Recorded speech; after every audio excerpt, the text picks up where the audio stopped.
Stand up right now and apologize to my son for your sabotage or clean out your desk. Charles Aldridge's voice cut through the boardroom like a blade, his finger pointing directly at me across the mahogany table. The 12 board members and senior staff sat in dead silence, waiting for my response. But all I could think about was my daughter Maria, 2,000 miles away, on the USS Gerald R. Ford, trusting that the FA-18 wing components we built here would keep her alive when she worked on those birds. That's when I decided to play the recording. My name is Tom Rodriguez. I'm 54 years old, and that moment proved my 26 years as Chief Operations Manager at Coastal Defense Systems meant nothing to the Aldridge family when their profits were on the line. So, let me back up and tell you how this whole mess started 10 months ago. Back then, I was running operations with a team of 14 solid engineers and technicians here in Norfolk, Virginia. We specialized in naval aviation manufacturing for defense contracts, and I knew every rivet, every specification, every safety protocol by heart. After serving 14 years as a Navy Chief Petty Officer and working my way up from the shop floor, I'd earned respect through actual work, not family connections. Then Charles hired his son, Brandon. First day on the job, Brandon rolled up in a brand new BMW X5, wearing a custom suit that cost more than most of my guys made in a month. He had an MBA from Stanford and exactly zero real-world naval aviation experience. According to Charles, Brandon was there to modernize our operations and bring innovative cost management to an aging workforce. Red flag number one. But I figured every boss's kid deserves a chance to prove themselves. Tom, you'll be mentoring Brandon, Charles announced during our department meeting. Show him our processes. He's got some fresh ideas about optimizing efficiency. Brandon's first fresh idea was cutting our materials, testing protocols by 50% to accelerate production schedules. When I explained that naval aviation contracts require specific safety certifications, he waved me off with that entitled attitude I'd seen in too many young officers who never spent time in the engine room. Look, Tom, I understand you're comfortable with traditional methods, but we need to embrace lean manufacturing principles. My father expects measurable improvements, not status quo thinking. That's when I realized we had a serious problem. This wasn't just nepotism. This was dangerous nepotism applied to carrier aircraft component manufacturing. Now, here's where things get personal. My daughter Maria is serving as an aviation mechanic on the USS Gerald R. Ford right now. She's the one who signs off on whether those FA-18s are safe to fly missions. So, when some MBA kid starts talking about cutting corners on aircraft parts, it's not just about business for me. It's about bringing my girl home alive. The real trouble started 2 months after Brandon joined when we landed the North Star, naval contract, worth $275 million over 4 years for carrier-based aircraft components. It was the biggest deal in our company's 28-year history. The contract specified manufacturing wing structural components using titanium grade 5 with specific heat treatment requirements and stress testing standards that had kept Navy pilots alive for decades. Brandon was assigned to lead the cost analysis phase of the contract preparation, while I handled technical specifications and safety compliance. His initial reports showed production costs that would save $22 million across the entire contract duration. When I questioned the numbers, he got defensive in that way privileged kids do when someone challenges their theories with real-world experience. Maybe you're not seeing the optimization opportunities here, Tom. I've identified several process improvements that could increase our profit margins by 8% while maintaining all required quality standards. So I took his cost analysis report home that night and went through it line by line with the same attention to detail I'd learned maintaining aircraft systems in the Navy. What I found made my blood run cold. Brandon had systematically replaced titanium grade 5 specifications with aluminum 6261, eliminated critical heat treatment cycles, and reduced stress testing from 3 samples per batch to 1 sample per production run. These weren't optimizations, they were fundamental alterations that would produce wing components 65% weaker than contract requirements. In the salt air environment of carrier operations, those aluminum components would corrode and fail within months instead of lasting decades like proper titanium. Brandon, these changes violate basic metallurgy principles, I told him the next morning. Aluminum alloy can't provide the stress resistance that titanium delivers in carrier environments. Plus, saltwater corrosion will eat through aluminum components in 6 months. Pilots will die if this equipment fails during flight operations. That's your interpretation, Mike. My analysis shows aluminum can meet performance requirements at significant cost savings. My father agrees we need to think strategically about profit margins in this competitive market. I scheduled an emergency meeting with Charles that afternoon. Tom, I appreciate your concerns, but Brandon has identified legitimate opportunities for improvement. His cost projections show we can increase profit margins significantly while meeting all federal technical specifications. I spread the engineering reports across his mahogany desk, pointing to the specific changes that would compromise equipment integrity. Charles, these aren't improvements. These are material substitutions that will fail Navy inspection and violate federal contract terms. We'll face criminal fraud charges if we submit equipment that doesn't match approved specifications. Charles leaned back in his expensive leather chair with the confidence of someone who'd never had to worry about consequences. I think you're being overly conservative, Tom. Brandon has advanced business training from one of the top MBA programs in the country. He understands strategic optimization better than traditional engineering approaches. Look, Charles, I don't care what school he went to or how much that degree cost. Aluminum melts at 12 to 20 degrees while titanium maintains structural integrity until 3,000 degrees. The tensile strength of grade 5 titanium is 130,000 psi. Aluminum 6061 tops out at 45,000 psi. No MBA program changes basic physics or the laws of metallurgy. Charles's expression hardened into the cold stare of a man who wasn't used to being challenged by his employees. Tom, I'm going to say this once. Brandon represents the future direction of this company. If you can't adapt to new methodologies, then perhaps it's time to consider whether you're the right fit for our evolving organization. The threat was crystal clear. Accept Brandon's dangerous modifications or find another job. But Charles had miscalculated. You don't survive 14 years in the Navy and 26 years in defense contracting without learning how to fight battles that matter. And this one mattered more than most. Over the following 3 months, things escalated rapidly. Brandon started attending my engineering meetings uninvited, contradicting my technical decisions with cost-saving alternatives that sounded impressive to people who'd never worked with actual aircraft. He'd send emails to our Pentagon procurement contacts with revised specifications, copying me as if I'd approved the changes. When federal inspectors asked technical questions during site visits, Brandon would defer to me with a smile, then later blame any confusion on my unclear communication style. The kid was setting me up, and he was learning fast from his old man. 3 of my best engineers, Tony Castellano, James Martinez, and Paul Manning, requested transfers to other departments. These weren't guys who scared easily. Tony was a former Navy machinist like me, James had 15 years with Lockheed before joining us, and Paul had worked on the original FA-18 development program. But Brandon had made it clear that association with resistant personnel would impact their career advancement opportunities at Coastal Defense Systems. My team shrank from 14 engineers to 11, while Brandon's influence expanded throughout the organization. Charles made sure everyone knew his son was being groomed for leadership, and smart people started paying attention to which way the wind was blowing. The breaking point came during preparation for the major Navy compliance review scheduled for November 15th. This wasn't just a routine inspection. The Navy was conducting comprehensive audits of all major contractors after some quality issues with another supplier had caused a carrier to lose 2 aircraft in the Persian Gulf. They weren't taking chances with safety anymore. I'd spent 2 weeks documenting why Brandon's material. Substitutions would compromise safety and violate contract specifications. Every calculation, every stress analysis, every corrosion study pointed to the same conclusion. Aluminum components would fail catastrophically in carrier environments, probably within the first year of deployment.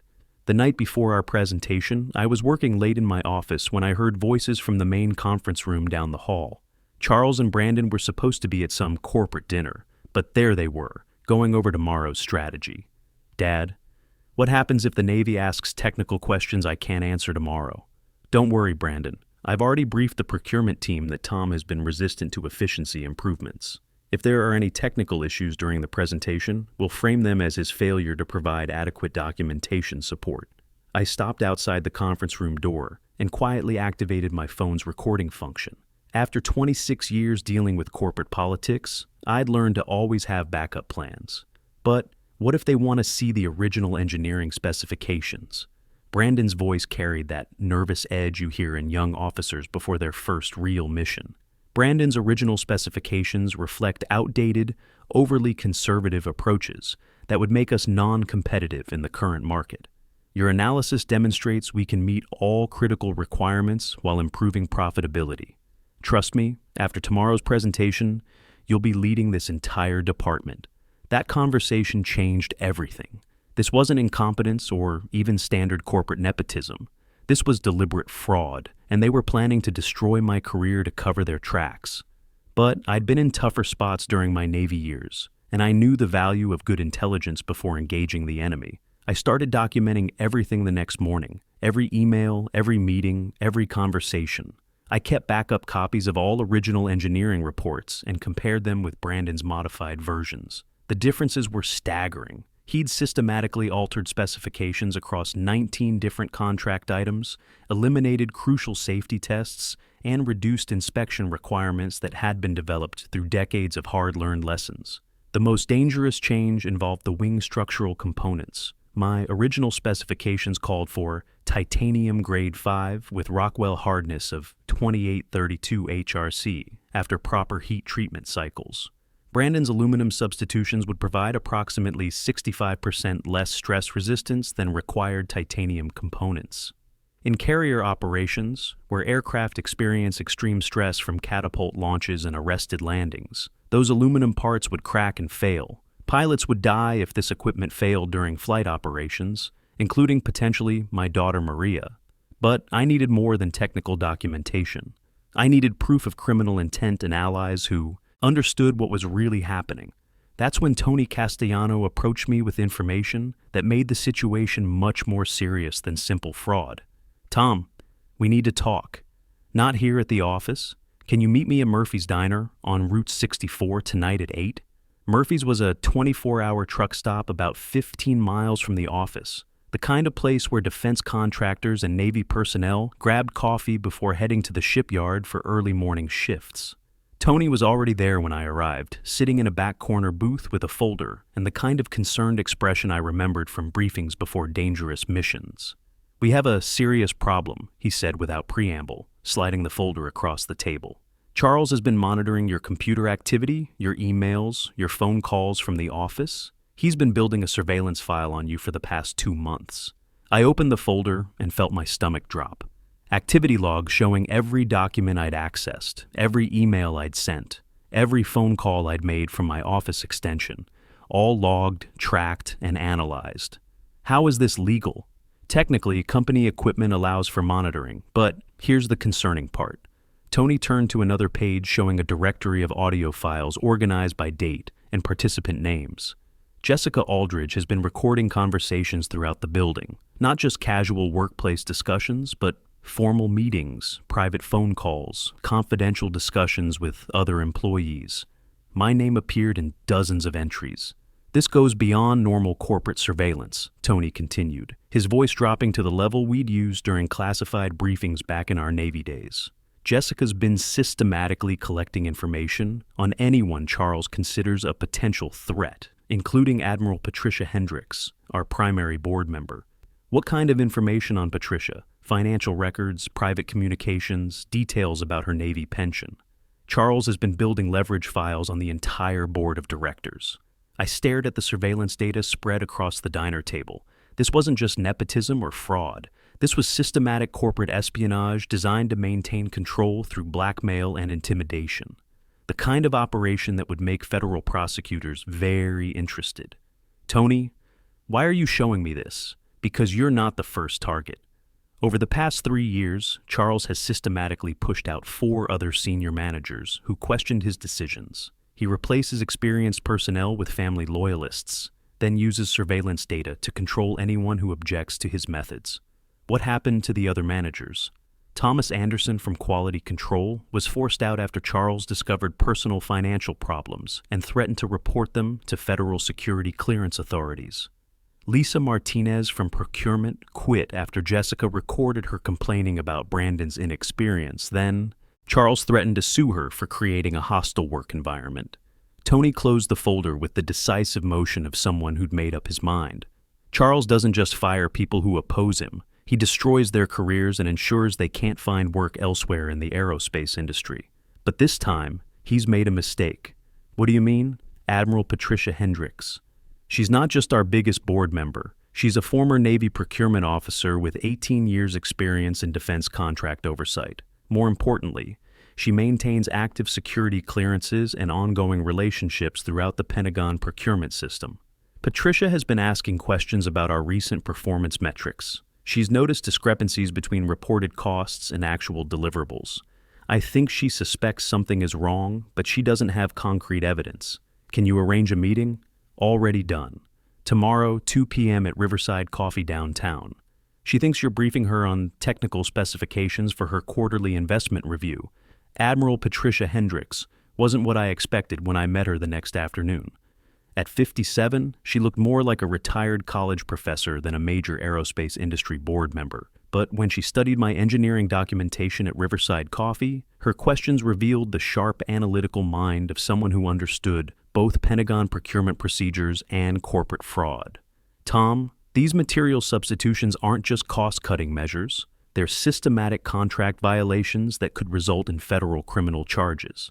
She compared Brandon's modified specifications with my original reports, making notes on a legal pad with the precision of someone who'd reviewed thousands of defense contracts during her career.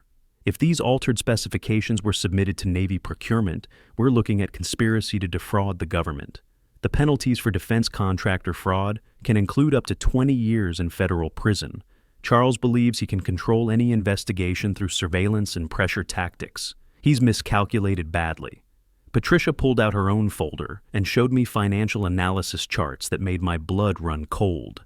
I maintain active relationships throughout Pentagon procurement. More importantly, I've been monitoring concerning trends in this company's performance metrics for the past 6 months. She handed me a detailed breakdown of our recent contracts. Delivery schedules have slipped 23% since Brandon joined the organization. Quality control reports show increasing deviation from contract specifications across multiple programs. Most troubling, our profit margins have increased dramatically, while our actual material costs should be rising due to inflation. You think Charles has been manipulating financial reports beyond just the North Star contract? I think this fraud extends much deeper than material substitutions on a single contract. She pointed to specific numbers that showed impossible cost reductions. These efficiency improvements supposedly saved $22 million across 6 different Pentagon contracts over the past 8 months. That level of cost reduction is impossible without compromising quality or violating safety specifications. The numbers were damning. No legitimate engineering improvements could generate those savings without fundamental changes to materials, processes, or safety protocols that would require extensive testing and federal approval. Patricia, what do you need from me? Complete documentation of all specification changes, recorded evidence of criminal intent, and testimony from other employees who've witnessed this fraud. Can you provide those? I have recorded conversations between Charles and Brandon, planning to blame me for their specification violations. Tony has documented their surveillance operation and can testify about the pattern of forcing out competent managers. But we'll need more than just our word against theirs. Leave that to me. I have contacts who can arrange for an unannounced Navy compliance audit.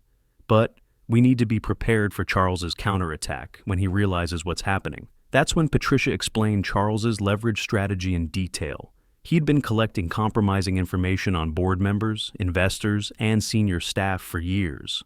Financial difficulties, personal problems, professional disputes, anything that could be used for blackmail or character assassination. He has files on everyone, including me. Financial records from my divorce settlement. Details about my consulting contracts with other defense firms. Even personal communications with Pentagon contacts. Charles is prepared to destroy anyone who threatens his operation. Then, how do we stop him? We get federal authorities involved before he can deploy his blackmail files. Once criminal investigators start asking questions, Charles's leverage becomes worthless. He can't blackmail federal agents or intimidate DCIS investigators. Patricia's plan was straightforward, but required precise timing. She'd contact her Pentagon procurement contacts and request an immediate compliance audit of the North Star contract. Federal investigators would discover the specification violations and demand explanations. When Charles tried to blame me, we'd present evidence that destroyed their credibility completely. The timing was critical. Charles planned to announce Brandon's promotion to Chief Engineering Officer at next Tuesday's board meeting. That's when he'd also announce my reassignment to advisory status, which was corporate speak for forced retirement with reduced benefits. Let him make his move. Let Brandon present his fraudulent specifications in front of the entire board and our federal auditors. Then we'll present evidence that destroys their credibility completely and puts them in federal prison where they belong. I spent the weekend preparing for what would either be vindication or the end of my career. Tony provided copies of all surveillance logs and audio recordings Jessica had collected illegally. I compiled side-by-side comparisons of original specifications versus Brandon's modifications for all 19 affected contract items. Most damaging was the recording of Charles and Brandon planning to frame me for their specification violations. Monday morning arrived with unusual tension in the air. Charles seemed unusually confident, spending the day meeting privately with board members and presumably building support for Brandon's promotion. Jessica shadowed me constantly, attending meetings I hadn't invited her to, and taking notes on every conversation. Around 3 p.m., Jessica approached me with her practiced fake smile. "Tom, my grandfather wants to see you in his office. He mentioned something about finalizing transition plans for tomorrow's announcement." I walked into Charles's office to find him sitting with Brandon and a man I didn't recognize wearing a DCIS identification badge. "Tom, this is Inspector Williams from Defense Criminal Investigative Service. He has some questions about our North Star contract specifications." My heart pounded, but I kept my expression neutral. This wasn't part of Patricia's plan. The audit wasn't supposed to start until after Tuesday's board meeting. Inspector Williams pulled out a folder containing documents I recognized immediately. "Mr. Rodriguez, we've received reports of potential specification irregularities in your North Star contract submissions. Several items don't match our original procurement requirements. Can you explain these discrepancies?" I looked at the documents spread across Charles's desk. They were Brandon's modified specifications with my name listed as the reviewing engineer. "Inspector, I never approved these specifications. These modifications violate both Navy safety standards and federal contract requirements." Brandon jumped in immediately with rehearsed confidence. "Tom, we discussed these efficiency improvements in multiple engineering review meetings over the past several months. You signed off on all optimization measures after thorough analysis. That's completely false. I specifically documented why these modifications would compromise equipment integrity and pilot safety." Charles leaned forward with practiced concern. "Inspector Williams, I believe we have a serious communication breakdown here.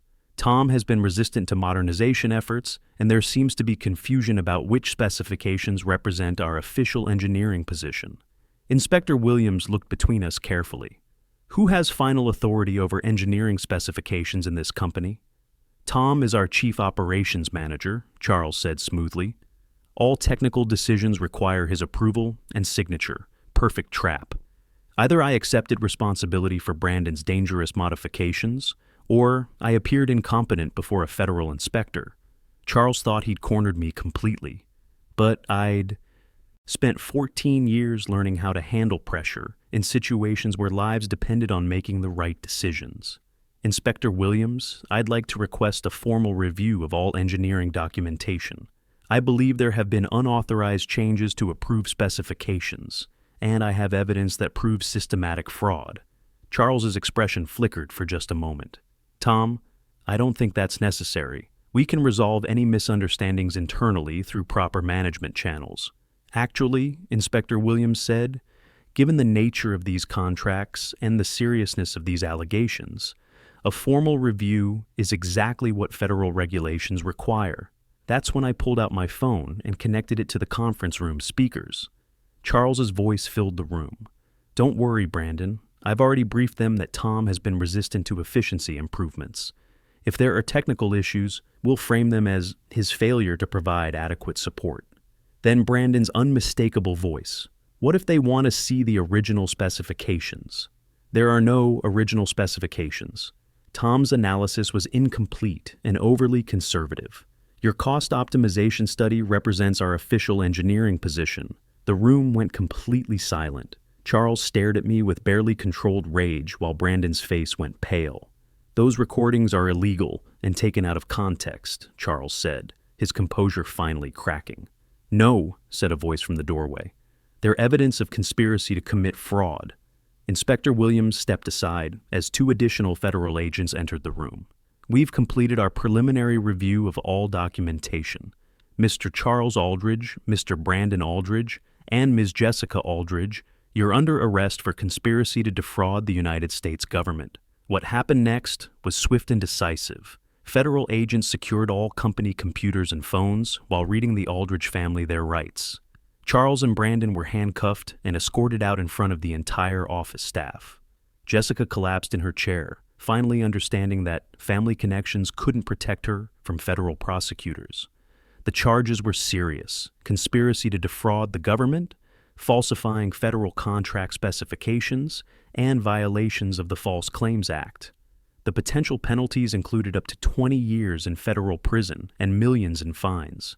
Admiral Patricia approached me as the agents finished collecting evidence. The board will need immediate leadership for the engineering department. Are you interested in the position you should have had years ago? That evening, I made the most important phone call of my life. Dad? Maria's voice came through clearly, despite the satellite connection from the carrier. Hey, sweetheart. I wanted to let you know that the wing components you've been working on are going to be built right from now on. No more shortcuts, no more corner cutting. What do you mean? People here were trying to save money by using cheaper materials that would have failed in carrier operations. We stopped them today. Federal agents arrested them for fraud. There was a long pause. Dad, are you saying you potentially saved lives today? I'm saying I made sure my daughter and every other pilot out there can trust the equipment we build. That's what matters most. Thanks, Dad. I love you. 3 months later, I'm sitting in what used to be Charles's office as Senior Vice President of Engineering Operations. The North Star contract was renegotiated with proper materials and realistic safety margins. Our engineering team expanded from 11 to 19 engineers, all hired based on competence and integrity. Charles pled guilty to federal fraud charges and received 6 years in federal prison plus $8.5 million in fines. Brandon was banned from government contracting permanently. Jessica lost her security clearance and accepted probation in exchange for cooperation. Most importantly, we established a veteran preference hiring policy and implemented comprehensive worker protection protocols. No one can intimidate employees for doing the right thing anymore. Every time I sign off on a specification now, I think about Maria working on those FA-18s. The parts we build here might be the difference between her aircraft making it back to the carrier, safely or not. That's my story. Tom Rodriguez, Senior Vice President of Engineering Operations, Coastal Defense Systems. Still here, still fighting for quality over shortcuts, still making sure our equipment works when it matters most. Some lessons are worth the fight.